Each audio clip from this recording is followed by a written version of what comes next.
गणगौर व्रत कथा। एक समय की बात है, भगवान शिव और देवी पार्वती नारद मुनि के साथ पृथ्वी भ्रमण पर आए। उस दिन संयोग से चैत्र मास की शुक्ल पक्ष की तृतीया तिथि थी। इस तिथि को गौरी तृतीया के नाम से भी जाना जाता है।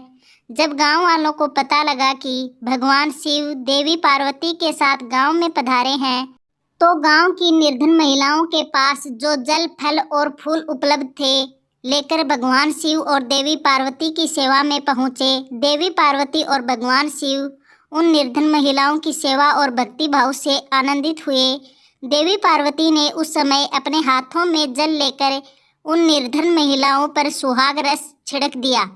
देवी पार्वती ने उन निर्धन महिलाओं से कहा कि तुम सभी का सुहाग अटल रहेगा। उन निर्धन महिलाओं के जाने के बाद उस गांव की धनी महिलाओं की टोली हाथों में अनेक प्रकार के पकवान सजाकर शिव पार्वती की सेवा में आई। देवी पार्वती की ओर देखकर भगवान शिव ने कहा कि तुमने तो सारा सुहाग रस निर्धन महिलाओं में बांट दिया है, अब इन्हें क्या दोगी? देवी पार्वती ने तब भगवान शंकर की ओर देखकर कहा कि उन निर्धन महिलाओं को मैंने ऊपरी सुहाग रस दिया है, इन धनी महिलाओं को मैं अपने समान सौभाग्य का आशीर्वाद दूंगी। इसके बाद देवी पार्वती ने अपनी एक उंगली काटकर उससे निकलने वाले रक्त को सभी धनी महिलाओं के ऊपर छिड़क दिया। जिसके ऊपर जैसा रक्त गिरता गया, उसे उतना सुहाग मिलता गया। इस तरह देवी पार्वती ने चैत्र शुक्ल तृतीया तिथि को निर्धन और धनी महिलाओं को सुहाग बांटा था।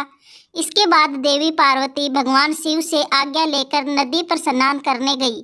स्नान के बाद देवी पार्वती ने बालू के ढेर से एक शिवलिंग तैयार किया और उसकी पूजा की। पूजा के बाद देवी पार्वती ने शिवलिंग की प्रदक्षिणा की। उसी समय उस शिवलिंग से शिवजी प्रकट हुए और देवी पार्वती से कहा कि आज के दिन यानी चैत्र शुक्ल तृतीया के दिन जो भी सुहागन महिलाएं शिव और गौरी की पूजा करेगी, उसे अटल सुहाग प्राप्त होगा तथा मोक्ष प्राप्त होगा। भगवान शिव ये वरदान देकर अंतर्ध्यान हो गए। इतना सब करते करते पार्वती जी को काफी समय लग गया। पार्वती जी नदी के तट से चलकर उस स्थान पर आई जहां भगवान शंकर और नारद जी को छोड़कर गई थी। शिवजी ने विलंब से आने का कारण पूछा तो इस पर पार्वती जी बोली, मेरे भाई भावज नदी के किनारे मिल गए थे। उन्होंने मुझसे दूध भात खाने और ठहरने का आग्रह किया, इसी कारण से आने में देर हो गई। ऐसा जानकर अंतर्यामी भगवान शिव भी दूध भात खाने के लालच में नदी तट की ओर चल दिए। पार्वती जी ने मौन भाव से भगवान शिव जी का ही ध्यान करके प्रार्थना की कि भगवान आप अपनी इस अनन्य दासी की लाज रखिए।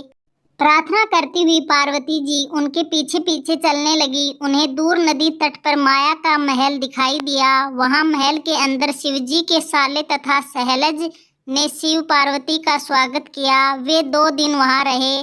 तीसरे दिन पार्वती जी ने शिवजी से चलने के लिए कहा तो भगवान शिव चलने को तैयार न हुए। तब पार्वती जी रूठकर अकेली ही चल दी। ऐसी परिस्थिति में भगवान शिव को भी पार्वती के साथ चलना पड़ा। नारद जी भी साथ चल दिए। चलते चलते भगवान शंकर बोले, मैं तुम्हारे मायके में अपनी माला भूल आया। माला लाने के लिए पार्वती जी तैयार हुई तो भगवान ने पार्वती जी को न भेजकर नारद जी को भेजा। वहां पहुंचने पर नारद जी को कोई महल नजर नहीं आया। वहां दूर दूर तक जंगल ही जंगल था। सहसा बिजली कौंधी। नारद जी को शिवजी की माला एक पेड़ पर टंगी दिखाई दी। नारद जी ने माला उतारी और शिवजी के पास पहुंचकर यात्रा कर कष्ट बताने लगे। शिवजी हंसकर कहने लगे, यह सब पार्वती की ही लीला है।